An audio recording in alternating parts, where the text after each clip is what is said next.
Iris bakal menjadi kenyataan?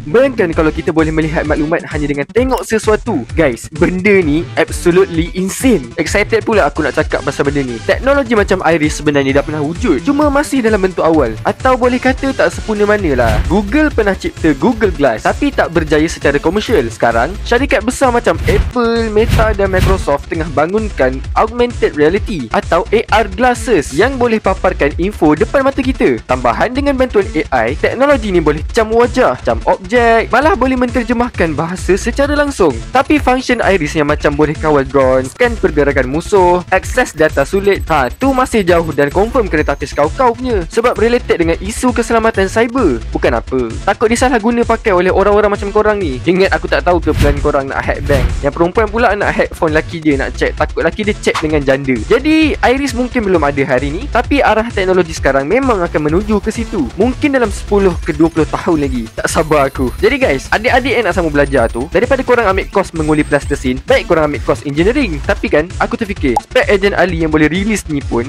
harga dah RM70, walaupun function dia boleh dengan sound effect je. Apatah lagi kalau Iris yang real nanti. Kena pula dapat kat geng-geng scalper ni, markup kau-kau confirm. Cuba komen, agaknya berapa harga yang sesuai kalau Iris real ni dijual?